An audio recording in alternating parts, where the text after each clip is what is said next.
Every couple of months or so, Midnight Chasers rewards tryhards with a new leaderboard car, which are all extreme track beasts like the Huayra R Evo. So today I'll be checking all of them out and give them a rating from 1 to 10, starting with the Bentley Continental GT3 Pikes Peak. This is an insane hill climb race car. It is an absolute track beast with some crazy amount of aero that produces an insane amount of downforce. I mean, just from looking at the rear wing, you can tell that it's definitely way bigger than the GT3 RS's, and even the rear diffuser is also pretty damn big for a GT car. Plus the front canners and a very long front splitter. But yeah, let's check out how it sounds because man, this is probably one of the best sounding LB cars that I'm going to be reviewing today. The startup is indeed pretty mid.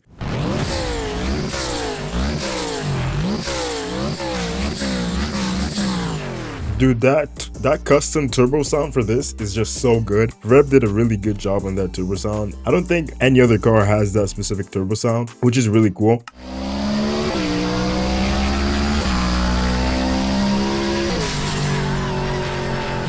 This thing has some crazy turbo flutter sounds, which I will always love for the rest of my life because turbos are just amazing. But yeah, let's check out the details, some other details about this model. There's these little, not even little, there's some big ass intakes. I'm guessing for the transmission, which is around here. Interior, yeah, this is really stripped. The interior is basically just empty, big ass roll cage, cool little steering wheel, a seat, and a dash that is pretty similar to the regular Continental GT's dash actually. Alright, so now I'm finally driving this thing. Yeah, as I said earlier, this thing has some crazy sounds. I absolutely love it. But it's in 5th place for a reason, because the other cars are honestly much cooler than this one. But that doesn't deny the fact that this is still a hill climb car in a regular, you know, no Hezi inspired game. Like, it doesn't really make sense to have this here, but it's still really cool. Another thing about this car is that it handles really well, and also has really good brakes, and the model is actually really small, so you can fit in between cars pretty easily. And well, sometimes this car does oversteer, which can be kind of annoying, but honestly, if you just put some racing tires on it, it'll be perfectly fine. There won't be any other issues with this. And on GP, which this is obviously made for, it does a pretty decent time, mostly because of its pretty low top speed that we're going to be finding out right now. I think they buffed it though. This is going way faster than before. It touches 193. I think before it had a top speed of like 175, but yeah, I definitely give this car a 7 out of 10. It sounds really good. It also looks super sick, but I think there's better cars coming up soon, such as the 911 Rennsport, an even more revised version of the 911, obviously made only for the track. This thing looks absolutely insane, and it even has this retro futuristic wing inspired by the old 935. Yeah, there's definitely way more stuff in here compared to the Bentley's interior, and even a fire extinguisher, or I think like a fire management system. I don't know what that is. And as always, it's a one-seater with a crazy roof cage. And well, let's listen to the car real quick.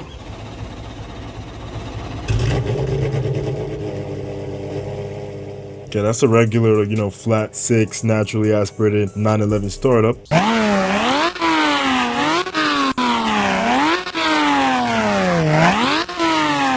This sounds fine, but it doesn't sound, you know, as refined as other 911 sounds in this game, unfortunately.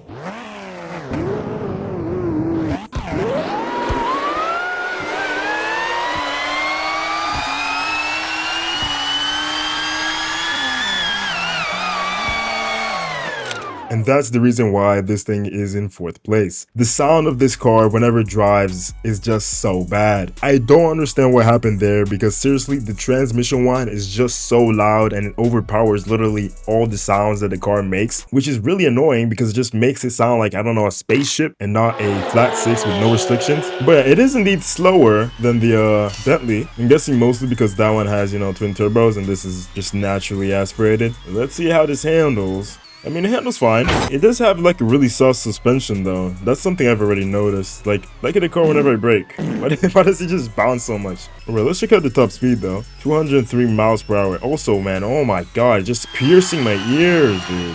Well, the rating I'd give to this is probably a 7.5. If the sound was better, it'd probably be in third or second place. Anyways, let's hop on to the next car. And here is one of the best looking GT3 cars ever made, aka the McLaren 720S GT3, a 600 horsepower GT3 car based on the 720S. This looks so good.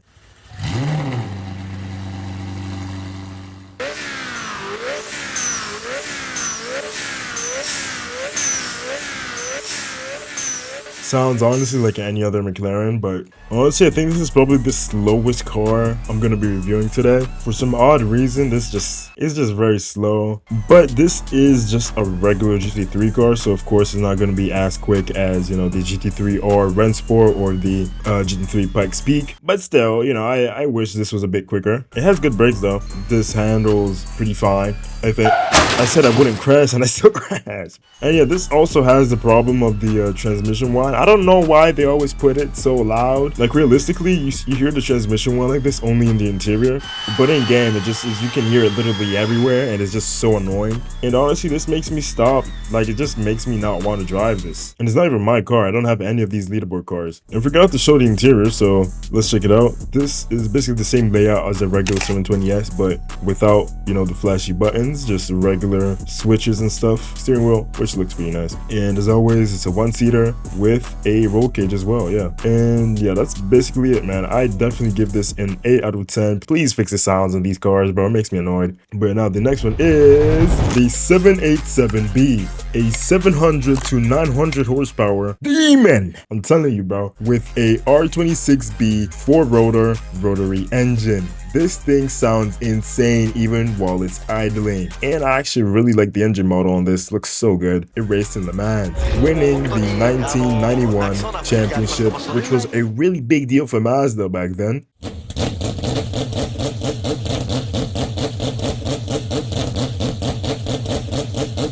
Like, do you hear how good this sounds, dude?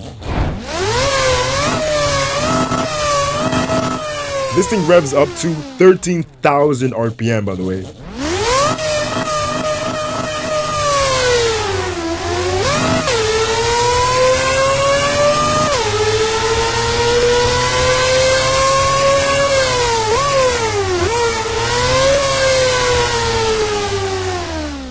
This is for sure one of the best sounding cars in the game. Most likely top 3, top 2. I think only one car could actually beat this in the sound department, which is also in this video. So, you know, keep on watching, stick to the end. Dude, I literally cannot think about anything else because I just hear this loud ass car.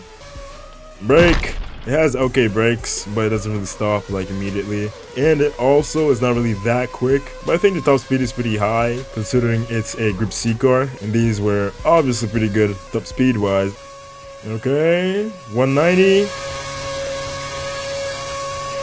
Okay, top speed is 190, which is pretty good for this type of car. But yeah, the rating I'd give to this unique and obviously legendary Group C car is most likely a 9 out of 10. It's almost perfection, but I am honestly so biased. So the next car is gonna be a Pagani, the mighty Pagani Huayra R Evo Roadster, a 900 horsepower track beast made by Pagani. Only 10 of them will be built, and well, this is so cool. It's very long as well. It's basically a long tail version of the regular Huayra R that isn't in the game yet. I really want to LARP as a Huayra R Evo Roadster owner because I don't have this car. It has a lot more downforce. It makes around 45% more downforce than the regular Huayra R, and the interior, let's check it out, full of carbon fiber. There's literally nothing that isn't made out of carbon fiber other than the buttons, the screen, and the chairs. And honestly, they've replicated the sound of the car in game really well. So, you know, check it out.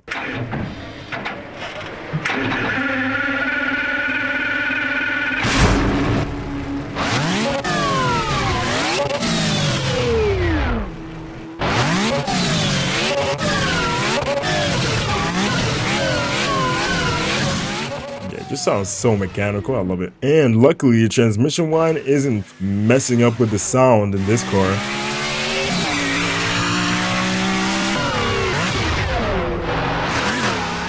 And well, this is also really good for GP. Oh, I love it. Oh, the downshifts are horrendous, man. And obviously, it handles really well. Oh, damn. There's really nothing else like it in the game, like at all. If you have this car, just know that you've basically accomplished everything in the game, not in life. I was gonna say that, but that's kind of corny. Like, this car literally puts everything else to shame, which is not an understatement, because this was indeed beating the bolide. Unfortunately, I think it has been surpassed by the Singer 21C and maybe a couple other cars, but it is still really competitive in many different race leaderboards. And well, I think you already know the rating that I'm gonna give this beautiful little car. It's actually really big. It's a 10 out of 10. This is probably one of the most unique track cars ever built. And this is the new Viper. Thank you so much, Dom, for this beautiful car. It looks kind of shitty, but that's okay. This is really nothing special. I don't really like it that much. I think this is supposed to be a race car. Yes, roll cage, everything else, blah, blah. Very empty in the back, by the way. And wait, let's check out the engine. Wait. Never mind, not even an engine model. Okay, they were very lazy with this one. Okay. Oh, wow, I even got lower. Wow. Yeah. Wow. Wow. This looks amazing. But yeah, if you liked the video, please consider liking and subscribing. I mean, this video took a bit to record and make, so, you know, if you liked it, show some love. That's it.